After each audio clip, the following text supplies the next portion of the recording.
Hello, and welcome to Spirit Travels, where we narrate the extraordinary experiences of people who have glimpsed the other side of death. My name is Maureen, and I will be your narrator on this journey. If you enjoy this content, please make sure to like and subscribe to support our channel. Now let's begin. Hello, everybody. Welcome back to another episode of the Spirit Travels NDE interviews. And today I have Kathy McDaniel with us, and she has an incredible story or incredible experience to share with us. And I'll let her tell it to you. You can take it away, Kathy. Okay. Thanks, Maureen, for having me on your program. I appreciate it. My pleasure. My pleasure. Thank you for coming on. My experience is a little different. About 1 in 8 or so near-death experiences have some hellish or distressing flavor to them. We are less likely to come forward and talk for obvious reasons. One is that most of the time people said, "What did you do to go to hell?" And that's a real showstopper. There's no good answer for that. No. I didn't. It took me 20 years to figure that out. But what happened to me is I was very good friends with a young man. We had been engaged actually for 7 years and then had split up when he had to go to the East Coast for his job. And I stayed on the West Coast with my business and my kids and my family. And we stayed friends. Well, about a year after he went to the East Coast, he phoned me and said that he had leukemia and he had to go to a research hospital in Seattle. He needed 2 caregivers or they wouldn't let him into the program. Would I be one? And I said, "Oh, sure, I'd be glad to." So I was told it'd be about 2 or 3 months for the whole procedure. And so I went to Seattle, found an apartment for us about a block from the hospital. He brought the second caregiver with us and with him, and we got started. So the research hospital, of course, had everything down pat. We learned how to change all the accoutrements that went in his chest and stuff. We had to keep clean. We had to scour the apartment every day with bleach. And I mean, it was a big deal. They didn't want him to catch anything in addition to what he was suffering. So this went on, and sometimes he'd get better, and then sometimes he'd be worse. And then it just kept going on and on. Is all I can say. And it lasted about almost 9 months instead of 3. By the end of that time, we were all exhausted. And he died. And it was just heartbreaking. I couldn't believe it had really happened. I had gotten so run down with this whole fiasco that when a big flu came around, I caught it. And I went down hard. It was very much like COVID. In no time flat, I was in the hospital. They had me in an oxygen tent. My family came. They said that I had a 38% chance of living, and they were going to put me in a drug-induced coma. And since this was 23 years ago, I was a guinea pig. They had no way of telling what worked and what didn't. So I agreed, and the doctor's last words were, "We're going to give you this something called white amnesia. It's going to put you into a coma. It's going to be impossible for you to remember anything that happens. So just don't worry about it. And hopefully," he didn't say that, but that's what he inferred, "you will wake up." Well, I said goodbye to my family and I went out. Unfortunately, I don't know when, but somewhere in this time frame, I woke up. I mean, I was conscious. It was totally dark. There was no sound. I didn't know if I was standing or sitting. It was just, I didn't know what to do. There was nothing to do but wait and see what happened. So as I kind of sat, stood, floated, have no idea what I was doing, but I was there. And all of a sudden it started getting a little lighter. And I thought, oh, good. And it was kind of a reddish glow. And I thought maybe the sun was coming up. So I waited, and then this fog happened. It just was swirling around, and it started getting a little too warm. I smelled something really bad. And then I started hearing these shrieks and moans coming out of the fog. And I thought to myself, oh man, this can't be good. And all of a sudden, this voice boomed out, this scary, mean voice. Do you know where you are? I was trying to think of someplace other than what was obvious, but I finally said, hell? And the voice just boomed back with this horrible mwah laugh that you would hear in a horror movie. Oh, totally freaked me out. I just turned to the left. I remember that, and ran. I just kept going into the dark. And then all of a sudden, the lights came up, and it was very bright.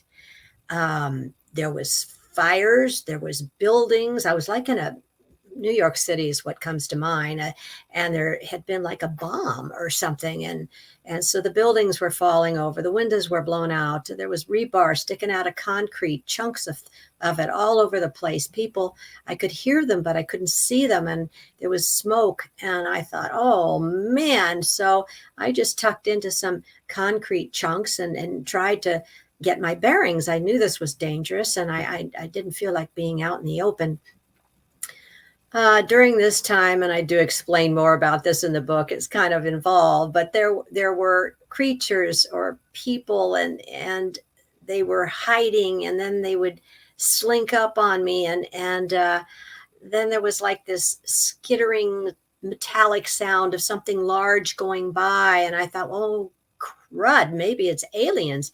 I really didn't know. I just felt terrified is all.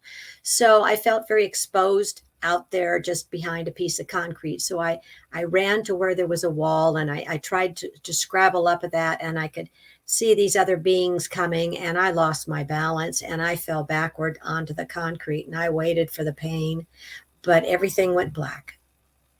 And then the lights came up. What happened was a series of segments. It was like movie sets, or it was just hard to explain, but it kept me off guard. I never knew what was going to happen when the lights went out and the lights came back up. One of the first that I experienced was the lights coming up, and then seeing this very large hulking thing in front of me. It wasn't a person. It was, the only word I could come up with in my mind was demon, because it was radiating evil, and it was mean, and it was glaring at me, and it shocked me, and I just froze. And the demon says, do you want to get out of here? And I thought, wow, perfect English. That's odd. But yes, I do want to get out of here. And he said, well, I got a job for you. All you got to do is cut down all these bramble bushes. And I looked to the right, and the lights came up there. And as far as I could see was blackberry canes, all looped over one another, big thorns, probably, I don't know, 6-7 feet tall, as far as I could see. Now, I was from Washington State. We have a lot of blackberry bushes. They're very difficult to eradicate. I had tried to do it when I moved into houses that had them. So I was prepared to maybe get some heavy-duty gloves and clothes and shears, but he handed me these little paper cutting scissors that they give children, and then laughed at me. So I was aggravated. I was mad, and I'm stubborn. And I thought, wherever I am, I'm getting out. So if this is what I got to do, then I'm going to do it. I scritched down inside all these bushes. I was getting scratched up, and I was gnawing away with these scissors. Took the longest time, and I finally broke it off and put it behind me. And when I turned back around, it had grown back. And I realized that this was never going to be cut down. And I looked at the demon, who just belly laughed and thought that was so funny. And I thought, you jerk, I'm brave, and I'm stubborn, and I'm going to do this. I got nowhere else to go. So as I bent down, the lights went out. Another thing that happened is when the lights came up, I found myself in this very brightly lit hallway. It was white. The floor was white. The walls were white. And way at the end, I could see a door. And on either side of me, there were a door. And so when I looked up at the end of the hall, I saw, oh no, there's another one of those demons coming full flag down after me. And I thought, I've got to go in one of these rooms. Which one? And as I turned to look and see how far away he was right in front of me. And he says, you got another job. And I thought, oh, now what? And he says, all you got to do is go in the room on the right. You take what they give you. You come across the hall into the room on the left, lay it down, and come back. I'll be here watching you. That's all you got to do. So I thought, okay, I'll go into that room on the right, and very possibly I'll run into somebody like me, or somebody will point me to a door and I can escape from this guy and get out of here. So I went into that room, but I was puzzled because it looked like an operating room of some sort, but there were a lot of gurneys with all lined up facing this direction, and there were stools in front of them with people sitting on them, and it looked like they were doing some sort of procedure. The legs of these patients were splayed, and I thought, what's going on? And so I was standing there, and one of the doctors raised his bloody glove and says, get over here. And I said, I just went over and I looked at him like, what? And he says, give me your hands. And I did. And he had been doing an abortion on this woman and gave me what was left of a baby. And he says, in the other room. And I was horrified. And I didn't know what to do, but I knew I had to do something. So I went into the hall, and the demon showed me the other room. I shakily went into this other room, not knowing what to expect. And as far as I could see in this huge room was just mounds and piles of these babies. So I had put the baby down, and I went back in what was left of it and into face the demon. And I says, you know what? I'm not doing this. It's disgusting. I just breaking my heart. I can't do it. No. And he raised that club that he was carrying and says, you have no idea what you're inviting now. It's only going to get worse. And I just closed my eyes, and it got dark. And then the lights came up again. In between some of these episodes, I was on this road. It seemed like it was when the lights went up, and there wasn't very bright there. I could see that it's like a dirt path, maybe 3 feet wide, went to the left and right. And in front of me was nothing but more dirt and rocks and a horizon with that reddish glow. And there was no signs, of course, and I didn't know which way to go, but, thought about being on a highway. So I went right. And the good thing about this road was I could see 360 degrees, so I could see if something was creeping up on me. I felt at least a little security there. But it seemed to be endless. I don't know how many times I was on that darn road, but it seemed like every time I started at the same place, or maybe it all just looked very similar. But at one point I was joking with myself, and that was the little bit of sense of humor that I had left, because I think the worst thing about that whole thing was nobody had a sense of humor. I felt like I was on this huge treadmill, and the more I walked, it just didn't seem to really be getting me too very far, and it seemed endless, but I stayed on that. And one of the times when I was walking down this road, I, again, not knowing I was dead or out of body or whatever was happening, I just felt like me. I was tired. I was thirsty. I was hungry. I was scared. I was just feeling pretty sorry for myself walking down this road, and I started smelling something good for a change. And I thought, oh, wow, that smells like food. And so I kind of hurried up down the road. And again, here's this scene set up. There was a man sitting in a chair on one side, kind of looking at or supervising this woman on the other side, who was dressed in a strange outfit. She was preparing food, and there was all kinds of tables with this yummy looking food all piled up, and plates and things ready for like a banquet or something. And when I looked at her, I was shocked, because it was a relative of mine that was alive. And again, I didn't know I was dead or whatever. And I said to her, oh my gosh, not what are you doing here? Because she looked a little grumpy from trying to get this stuff all together. And I just said, hey, I don't want to mess up your timing here, but if you could just get me a tiny plate with just anything you got on it, and a glass of water, I would be so grateful. And she looked at me like she didn't even know me. And she said, huh, this is for the important people. Oh, that hurt. And I thought, oh, okay. I understand, kind of, and I got back on the road. Walking, walking, walking, walking, walking.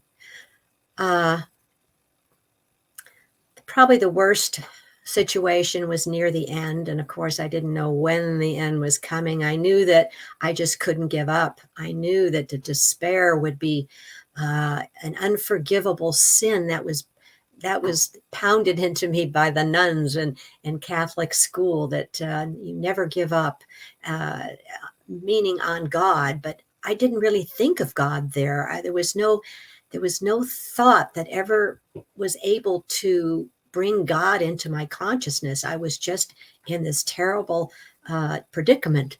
And so as I was walking up ahead, it was still dimly lit. I could just see what I thought were people moving around back and forth across the road. This was kind of dangerous, I knew, because they didn't look well. They looked like they were, I don't know, shuffling their feet and making strange noises, and looked like maybe they were mentally deranged or something. And I thought, oh gosh, how am I going to get through this? And I thought, I can't go off the road because I'm not sure where that would go.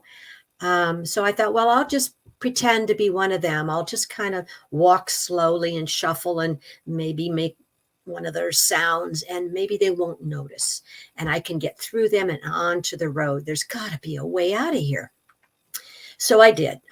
By the time I got to them, there was about 20 of them milling around. I got to about the middle, and they all froze. So I froze too. And I guessed, oh, shoot, they've noticed me.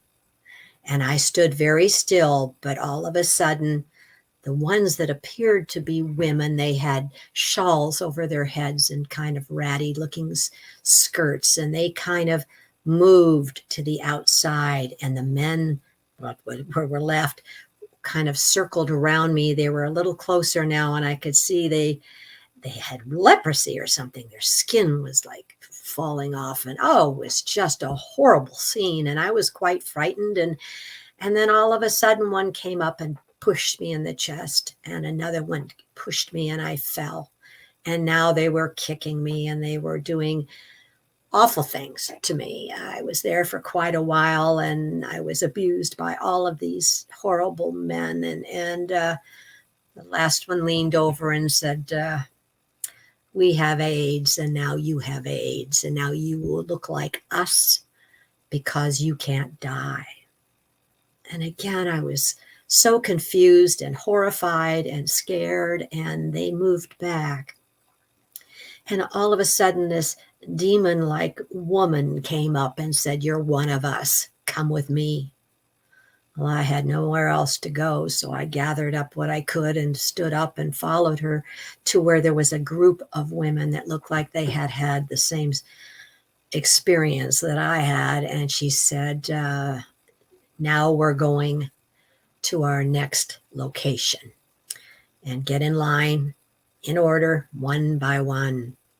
So as we came out of the darkness, there was bright light, but it was because we were like on a tundra, and there was nothing but snow all around us, and no trees or anything, just endless ice and snow. And as we got in line and started, it began to snow heavily.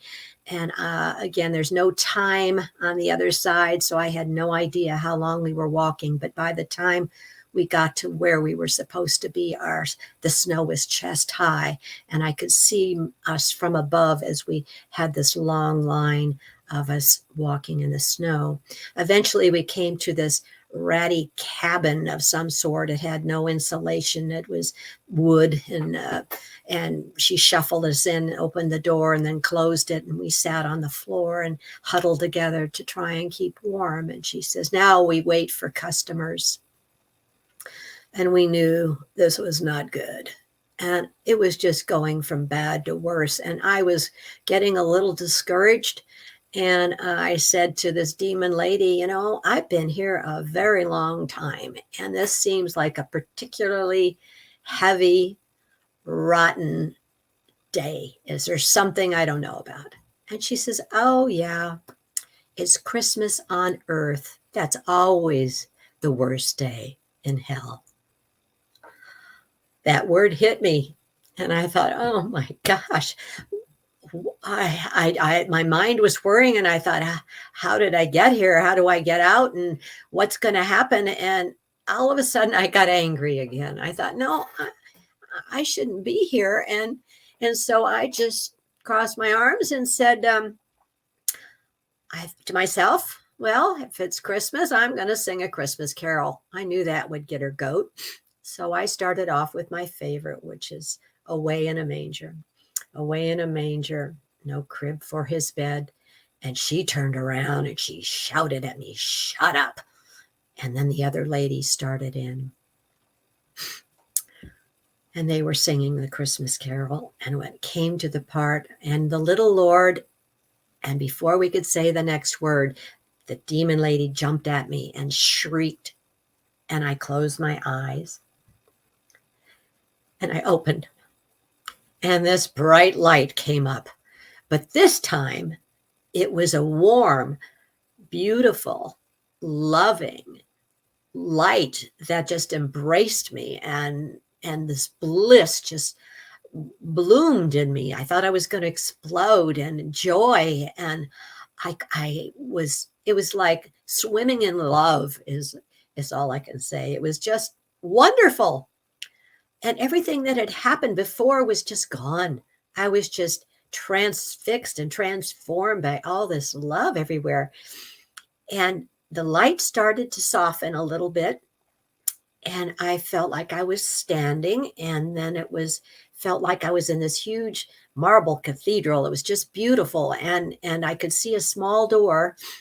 And off to the side, I saw like a table, a big table with a huge book on it, open about halfway. And I thought, they were showing me something in that book. Why can't I remember what that was? I know it was important. And then I looked up, and there's my friend who died just the month before. And he's standing there. And last time I saw him dying of leukemia, he didn't look so good. But now he was healthy and younger and happy, and he was staring at me with this huge smile. And again, I was rather confused, but I didn't care because I was so full of love and I was with him.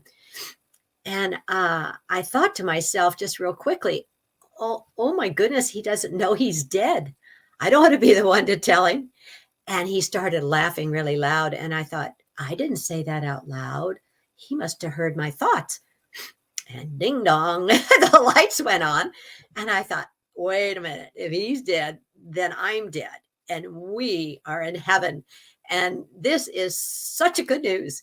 And I just said to him, why are you just standing there? Let's go see stuff. It's going to be great. And he came a little closer and he said, now, Mary Kay, you've got too much left to do.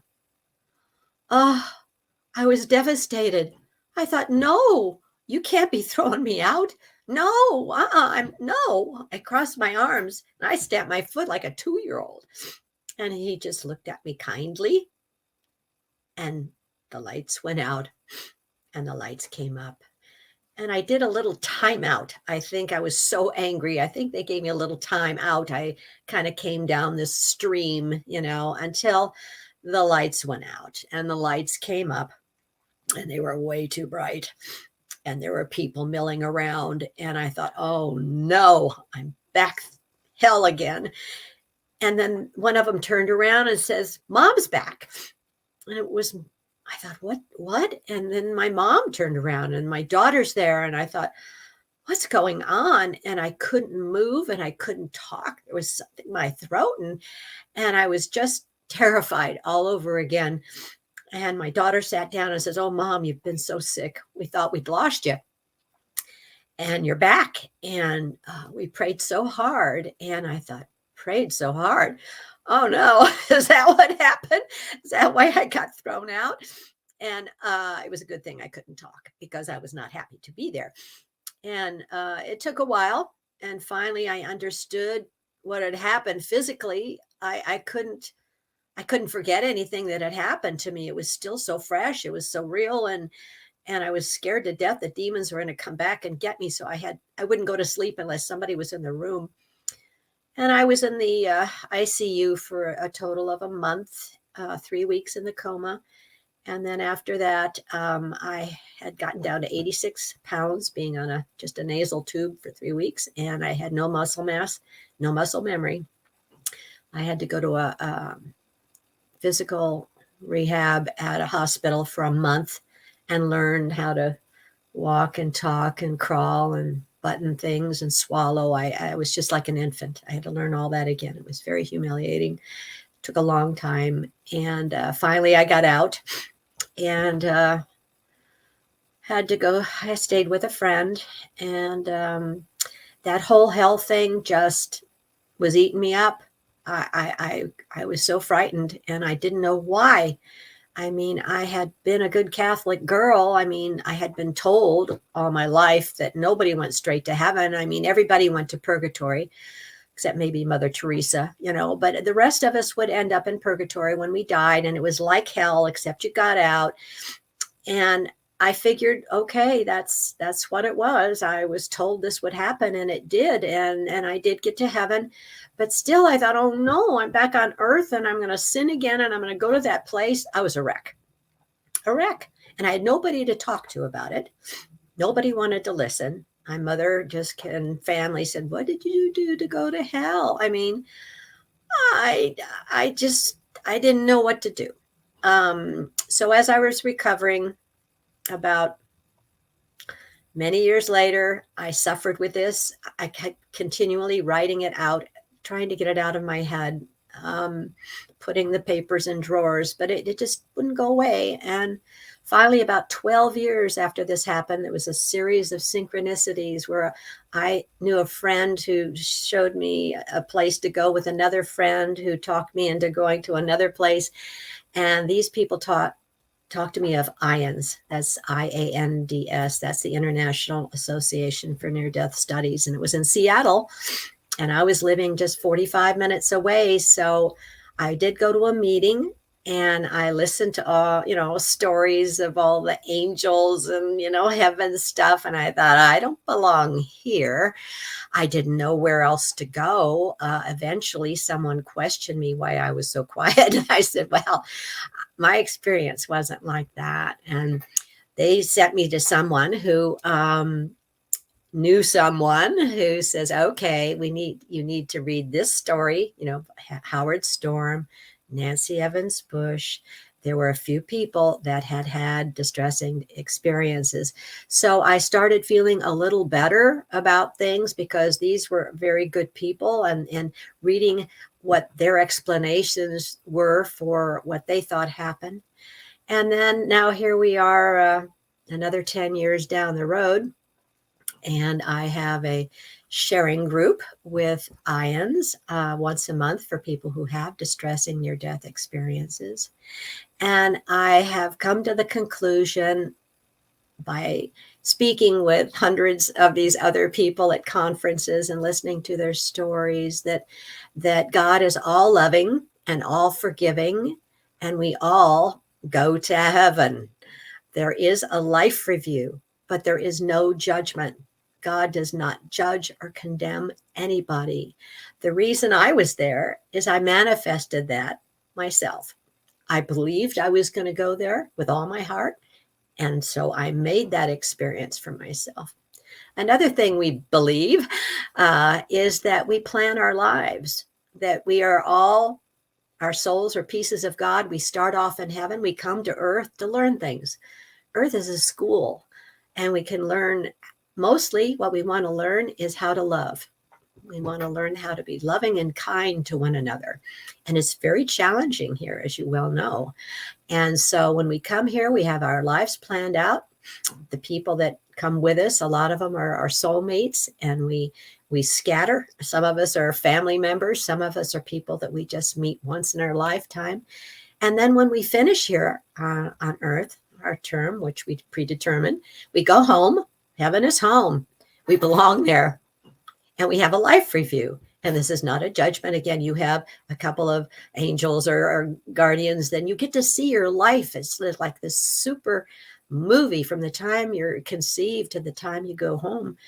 And you get to see the whole thing, start to finish, to see how you did, because you know your plan. You know what you wanted to learn. You wanted to learn empathy. You wanted to learn kindness, or you wanted to learn patience, and you want to see how you did. Then they turn the film around, so to speak, and you get to feel how it was to interact with you.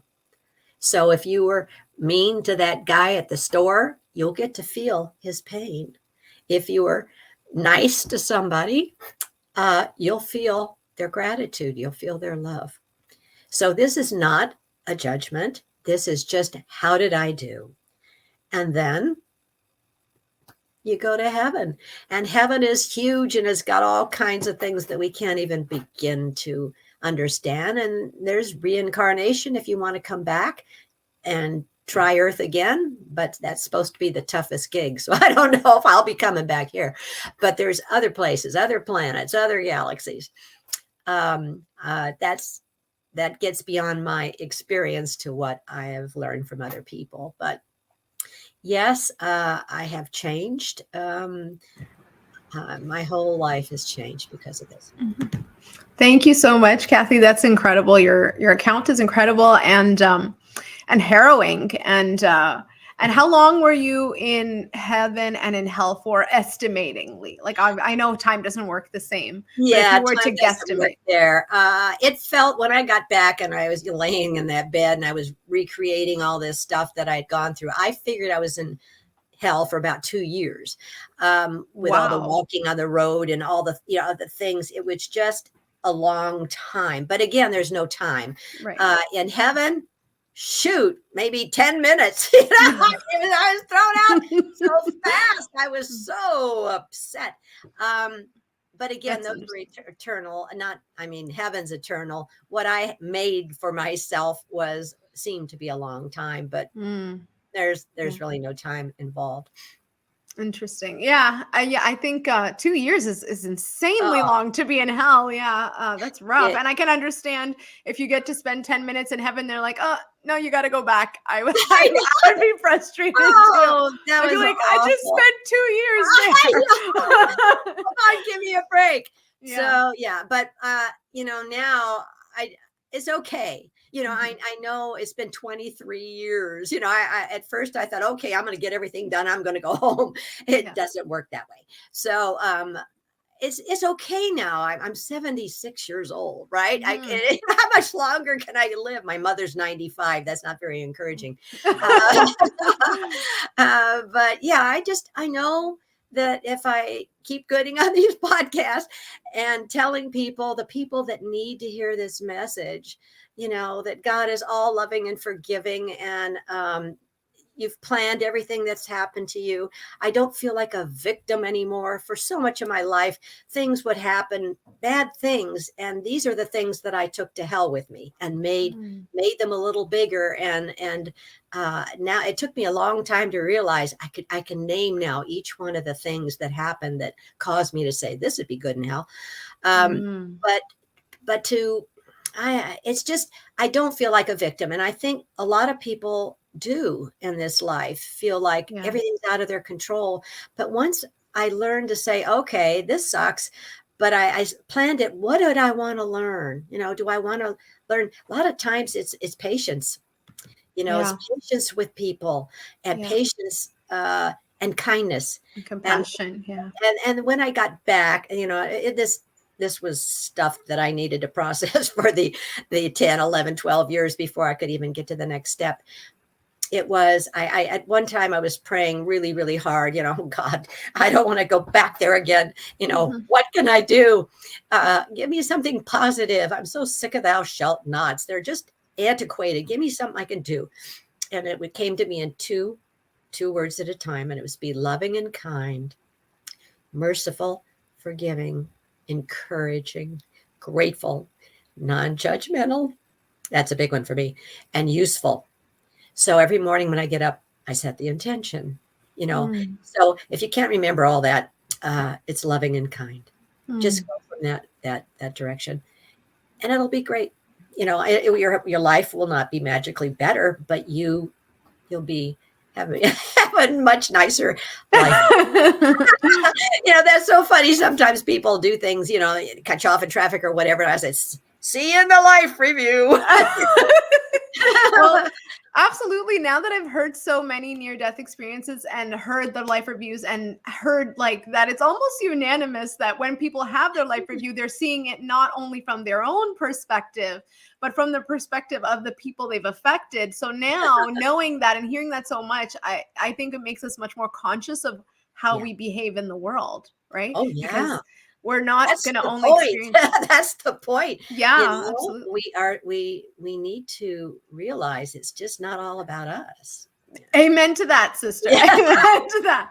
Yeah, Yeah. that's so true. And I also noticed, and I wanted to ask you about this because I have heard Howard Storm's account, and I've heard another one that was really interesting because when I heard yours, it made me think of it. I can't remember who said it, but somebody also had a hell experience, and they described rooms in hell. Oh, And really? they said, yes, and they said there's different levels depending on how awful you are, and different rooms that are catered to specific people. Like people have their own hells, like their own things that they create based on their personality. That's exactly right. And he got to understand that. I had to it took me a long time. You saw the same thing, but from like a different perspective. And I didn't know that. But like you say, I've talked to a number of people and they say, I don't know. It was like this happened and then this happened. And I thought, aha. He took things from his life. Who knows where he lived, in a hotel, maybe with all the rooms, but he got like some sort of tour that he got like to see different levels. And he saw that every level had like rooms that were created for the specific people. And it was crazy. So when I heard your account and you were talking about the different episodes and the road, and I was like, oh, wow, that's very similar to the one that I heard before. Yeah, it makes you feel better that you're not the only one that had that experience. And I'm trying to get a workshop together for the IONS conference for people. I've got a fella, his name is David Girelli, and he is a researcher. He has a real life and a real job, but he was he was scared to go to hell, basically. And he thought he'd check out some of these distressing things. And he came up with all kinds of statistics, research about how they are alike and what people come up with as their understanding of what happened. And so once you come out of this, I mean, you are shell shocked for a long time. I can't imagine. Talk to you. So we want to have these workshops so that people can come in and say, dude, you're one of the brave ones. Not only did you plan that, you planned it selflessly so that you could come back and share with other people. Don't make your own hell. Skip the trip. You don't have to go, man. Don't believe in it. Yeah. 85% of the people I talk to are Catholics. Well, I was going to ask you as well, because I noticed with the hell accounts, I think almost everyone that I've heard ends with a call of Jesus. So people call on Jesus' name, or they see a cross, or they like Howard Storm also called on Jesus. You called on Jesus. There was another gentleman, I think Josh Miles, I heard him talk about it. He also called on Jesus. And it's like the moment that people realize that God is there for them, it's like they are, because you said that you were going through this and didn't even occur to you to talk to God. You didn't even realize that that you were dead. Yeah. People said, well, why don't you do that right off the bat? Well, no, that was my plan. I had to experience this whole thing so I could tell people, don't do this.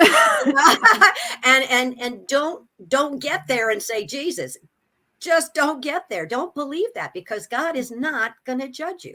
God can't condemn anybody. It's because he's us and we're him. So he doesn't want anyone to go there. No. Because we're all love. And this is just school. So, the more people, and thank God there's people like you that give this platform so, hundreds more people can get this sort of message. See, see, I really think that you and I, knew each other in heaven, said, okay, this time we're not going to see each other, but maybe an hour and a half, but won't that be fun? So here we are. That's true. I do believe that. I believe that the people that we encounter are people that I'm going to encounter you again, if not on this earth, then, in the next life. And that would be cool. Right. And we'll all get together and have a great time.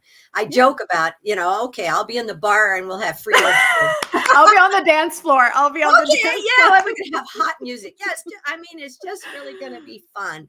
And that's something to look forward to instead of, for many years, I was terrified, just terrified. I understand that I can completely understand how that could be terrifying and traumatic.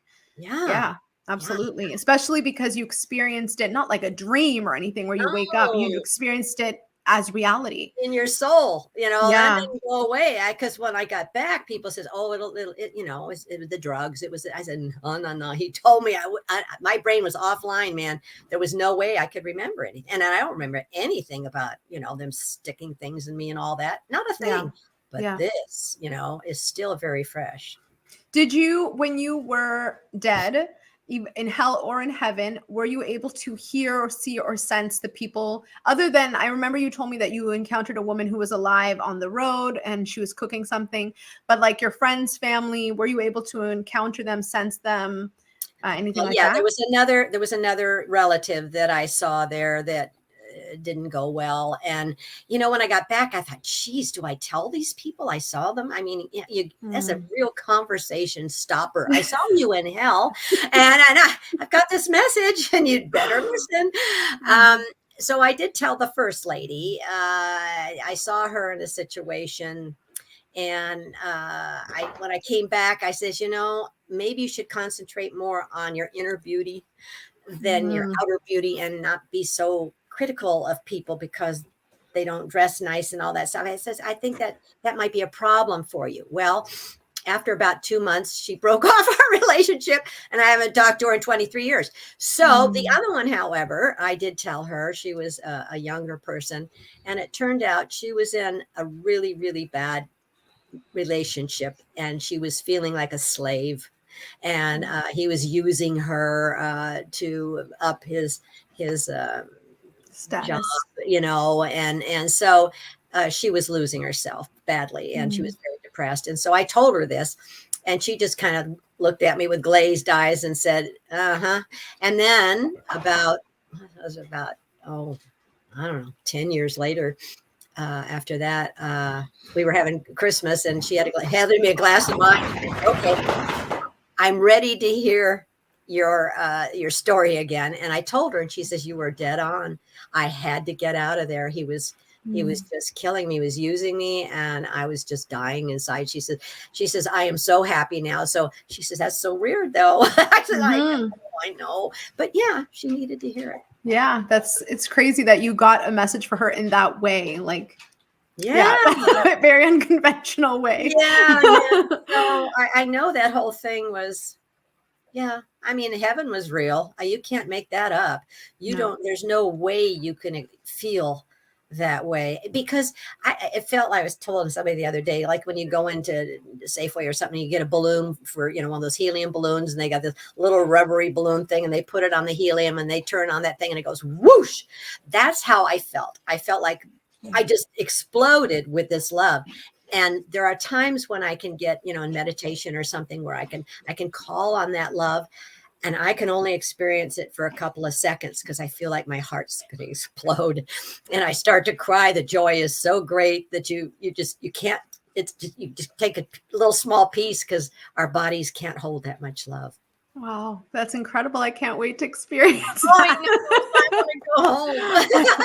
I'm so homesick. That's, and it's really fun when you go to these conventions and there's, 300, 400, 500 of these people and the energy there is just outrageous and it's so much fun and everybody gets it. And then it's time to go home and people are dragging their suitcases out. I say, can't we stay another day? It's like being at camp, you know, Yeah. when you just don't want to leave. Oh my gosh, I would love to go to a conference one Oh, day. do. Everybody's invited. It's trippy, man. It's like I say, that the energy is just so up.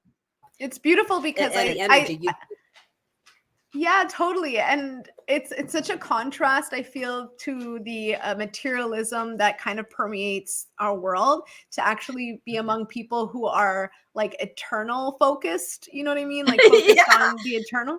So yeah, it's very cool. I wanted to ask you as well, what hold on. What was the most surprising part of your experience, or the revelation after your experience? I think the joy of seeing that man that I loved, you know, alive and healthy and happy. And we used to always play tricks on each other. We were always saying, I'll get you for this. And I think I did the last, I gotcha. And then I'm sure when they said, Kathy's coming up, she can only stay for a few minutes. We need a bite. He went, I'll do it. I'll do it. I'll send her back. I'll get her.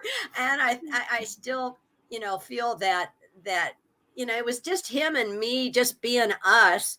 And it was the joy of seeing him so healthy and young. And he was even wearing a sweater I got him. You know, it was like, That's he was really showing off.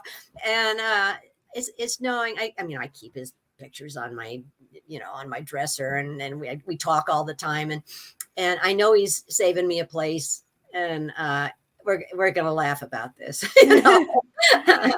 Yeah, totally. I have an uncle who passed away a few months ago, and then I have a few people in my family who passed away, but because I've heard enough near-death experiences, I know where they are, and I know that one day we're going to see them. And I take a lot of comfort in knowing that next time I see them, they're going to be healthy and strong, and we won't ever have to say goodbye.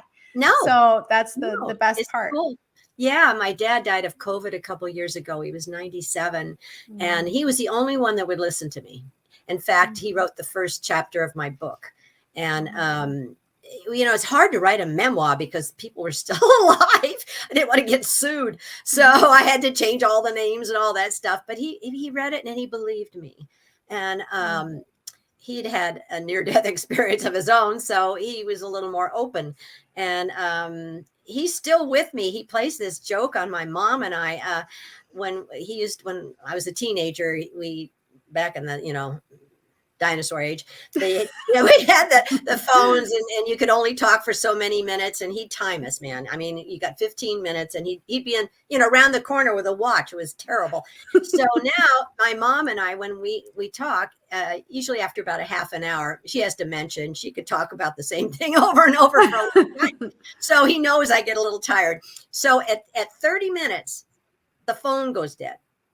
Wow. This has been happening for months. And if we get, it's so funny. And so we started shortening up our conversations. I call her at 7, you know, usually about 5 after. And then so we could talk to 7:35.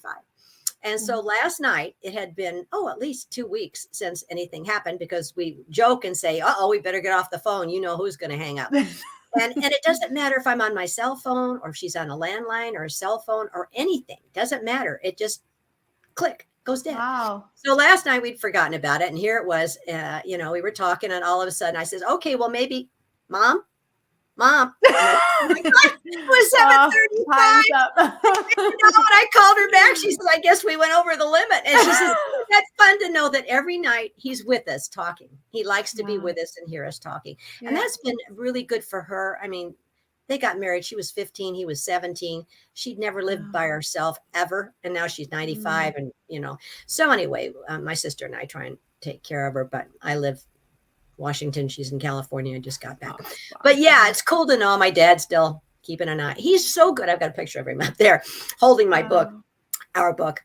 And if I lose things or whatever, it pops in my head. It's in that drawer over there. I mean, he is just this close. That's awesome. Cool. That's amazing. Well, on that note, do you have, I know some people have kind of, they call it like the veil. They say the veil is thin and when you have an NDE afterwards. So you have some sort of insight sometimes, or intuition, or something like that, that maybe you may not have noticed before, or you didn't have before, or like, I don't know, weird phenomena, things that, do you have anything like that that's you've Yeah. experienced since? Yeah, I do. I kind of attract people that have problems they don't want to talk about. This happens on airplanes. For a while, I had an Interesting. airplane ministry. No matter where I went, person right next to me would just kind of go, oh, I just came from my mom's funeral. I'll never see her again. I go, okay, put my Kindle down.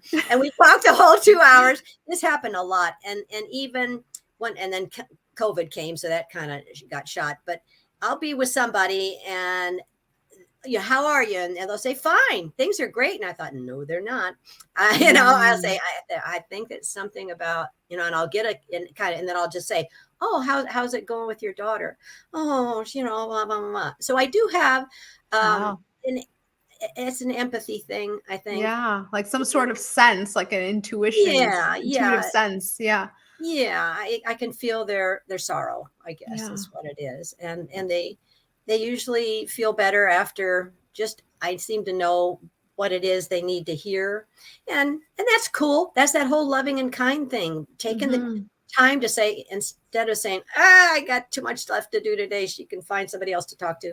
You really think, this is what I'm here for. This is one of my people. I got to reach all these people, and then I go home. So that's awesome. So what would you say? Would you say that is, like, what would you want everyone to know, or what is the lesson you think? Is it to have more empathy? Well, no, the lesson is God is love, period. Yes, he is. God is love, and so are we. And we're here to learn things that we planned, and we're not going to be judged. We're just going to get to feel what it was like.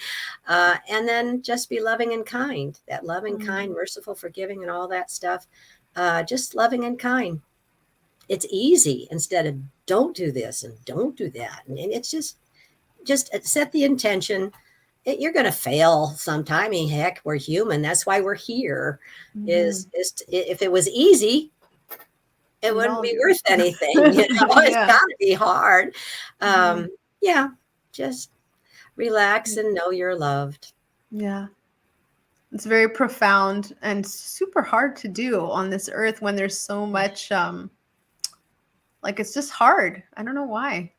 I think because we're also kind of focused on ourselves, that it's hard to focus on other people, right? Well, we've got these little tiny human brains, and a lot of that is survival instinct, so we chose to be humans. It's kind of interesting to think what it would be to be a Martian or, I'm really kind of looking forward to it. Somebody told me that Earth was the toughest gig, that when we get back home, we get some sort of badge that says I did Earth. And people say, oh, dude, you did Earth. Tell me about it. I'd never go there.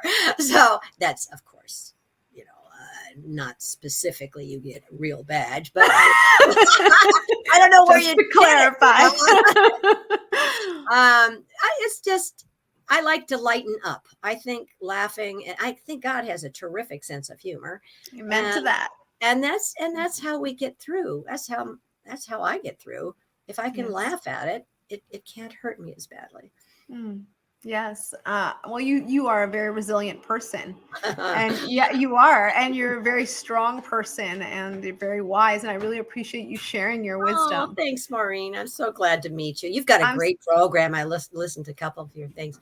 I love the stories, but to mix it up a little bit with interviews would be kind of fun. Yeah. I mean, I started off just doing the narration, and then I got an opportunity to do an interview, and I'm like, I love talking to people. I love doing this. So I was very happy that you were actually willing to, come on here. So betcha, you're doing a great job. Thank you so much. And also, I'm going to make sure that I include the link for your website, your book. Do you want to put the plugs in there? Okay, yeah. It's a memoir, and it's not all about the hell thing. It's about my life before, during, and after the changes, and how I became who I am. It's like anybody else's life, and it's got a lot of humor in it. All right, it's not heavy all the way through, but it does have the lessons I've learned, and yeah, it's entertaining. It's little short chapters, big print. It's entertaining. That's what people say. I've got 4.5 stars. I'd love it if people give me a review. That's very helpful for any author. Reviews are like kisses. Okay. That's awesome. What's the name of your book? You didn't mention It is it. it's Misfit in Hell to Heaven Expat, because I didn't fit in hell. I kept arguing with them. And an expat is somebody who is born in one country and works in another. And when they get their work done, they go home. So we're all heaven expats.